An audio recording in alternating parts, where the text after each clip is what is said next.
Welcome to my channel. ఈరోజు మన blog ఏంటంటే శివకంచి.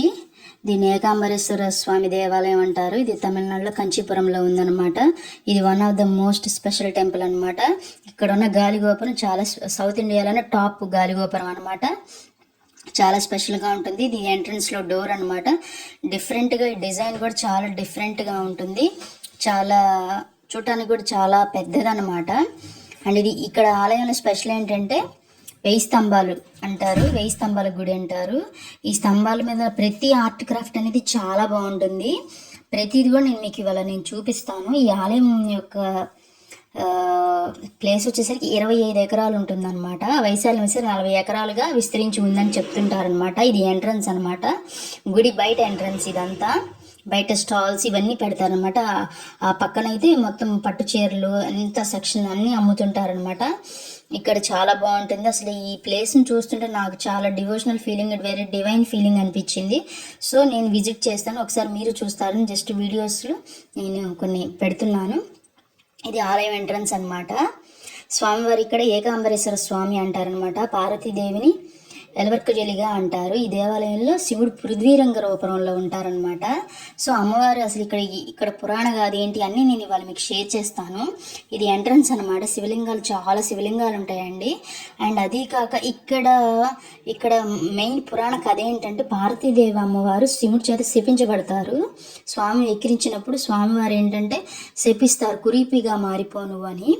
అప్పుడు పార్వతీదేవి అమ్మవారు భూలోకానికి వచ్చి ఒక మామిడి చెట్టు కింద ఇట్లా శివలింగాన్ని ఇలా పెట్టి పూజిస్తారన్నమాట.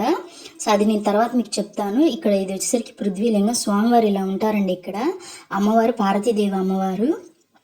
అండ్ ఇక్కడ విగ్రహాలు ఇక్కడ కొన్ని వీడియోస్ ఎలా చేయరు, నేను కొన్ని 2-3 పిక్స్ యాడ్ చేశాను. మిగతాదంతా వీడియో రూపంలో నేను మీకు పెడుతున్నాను అనమాట. సో అమ్మవారు భూలోకానికి వచ్చి ఆ మట్టితో తయారు చేసిన శివలింగాన్ని ఇక్కడ పూజ చేస్తూ ఉంటారనమాట. స్వామివారి అమ్మవారిని టెస్ట్ చేయడం కోసం గంగాదేవిని కిందకు వదులుతారనమాట. అప్పుడు గంగాదేవి ఇవి వాటర్కి శివలింగం కొట్టుకుపోకుండా అమ్మవారు శివలింగాన్ని సంరక్షిస్తారనమాట. దానికి శివుడు మెచ్చి ఆమె రూపాన్ని ఆమెకి ఇస్తారనమాట. సో ఇది మెయిన్ ఇక్కడ పురాణ కథ ఇదండి. ఈ మామిడి చెట్టు 3500 సంవత్సరాల కాలం నాటి మామిడి చెట్టు అనమాట. పక్కనే నందీశ్వరుడు ఉంటారు. ఈ మామిడి చెట్టుని పూజించడం కోసం, చూడటం కోసం చాలామంది వస్తుంటారు. ఇన్ని సంవత్సరాలు ఒక చెట్టు ఉందంటే అది దేవుడు మహిమ ఉండబట్టే కదా అని ఇక్కడ నమ్మకం అన్నమాట. ఇది అసలు ఈ టెంపుల్ని నిర్మించింది పల్లవరాజులు అనమాట. దీన్ని ఇంకా మోడిఫికేషన్ చేసి పునర్నిర్మించింది చోళులు అనమాట. మనకి తెలియని హిస్టరీ చాలా ఉంది అని అనిపించింది నాకు తమిళనాడులో టెంపుల్స్ని చూసినప్పుడు. ఒక్కొక్క టెంపుల్ ఒక్కొక్క స్పెషాలిటీ ఉంటుందన్నమాట. ప్రతిదీ స్పెషల్గా అనిపిస్తుంది. నేను ఇంకా మోర్ వీడియోస్ నేను మీకు కవర్ చేస్తాను. నాకు చాలా మంచి ఫీలింగ్ అనిపించింది అనమాట. చాలా ప్రశాంతంగా ఉంటాయి అన్నమాట ఈ టెంపుల్స్ని మనం విజిట్ చేస్తున్నప్పుడు. ఇది మెయిన్ ఫేమస్ అనమాట. ఇక్కడ గుడి యొక్క కాంపౌండ్ వచ్చేసరికి చాలా ఉంటుందన్నమాట. చాలా పెద్ద టెంపుల్ ఇది. చెప్పాను కదా 25 ఎకరాల్లో ఉంటుందని. గాలిగోపురాలు 4 ఉన్నాయన్నమాట. ఆ గాలిగోపురాలు ప్రతి స్తంభాలు కూడా 1000 స్తంభాలు కూడా అంటారు. అమ్మవారి ఈ రూపంలో స్వామివారిని పూజించారని ఇక్కడ చూపిస్తుంటారు. పిక్స్లో కానీ విగ్రహాలు ఇలా చూపిస్తుంటారు అన్నమాట. ఇక్కడ లింగాలు కూడా చాలా ఉంటాయి. స్తంభాలు లింగాలు ఎక్కువ, అందుకే దీన్ని 1000 స్తంభాలు అంటారనమాట. సో ఇంకా నేను మీకు ఇంకా ఫర్దర్గా చెప్పాలంటే ఇక్కడ పార్వతీదేవి అమ్మవారు మామిడి చెట్టు కింద పూజ చేసింది స్పెషల్ అనమాట ఈ టెంపుల్లో.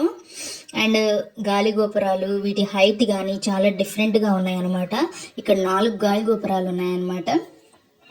సో నెక్స్ట్ లింగాలని చెప్పాను కదా, ఇదిగో లింగాలు ఇలా ఉంటాయన్నమాట.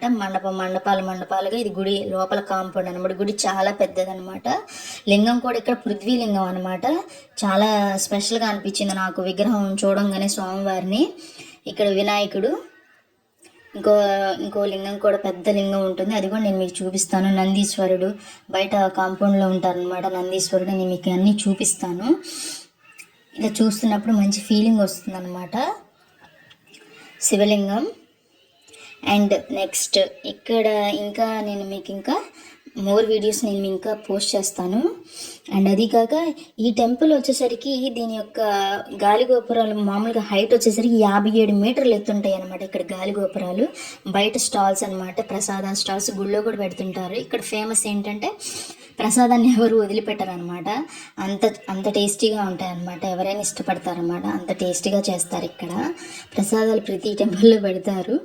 నేను ఎందుకు చెప్తున్నానంటే మిస్ అవ్వద్దు, తినమని చెప్పాలని చెప్తున్నాను. నాకు అనిపించింది, ఎవరికైనా అనిపిస్తుంది, అంత టేస్టీగా ఉంటాయి అన్నమాట. బయట నందీశ్వరుడు అవన్నీ నేను మీకు ఇంకా గుడి కాంపౌండ్ అంతా మీకు చూపిస్తాను. బయట పట్టు చీరల స్టాల్స్ ఇవన్నీ ఉంటాయన్నమాట. మనకు కావాలంటే పట్టు చీరలు కూడా షాపింగ్ చేసుకోవచ్చు. అండ్ ఇంకా ఇవేంటంటే ఒక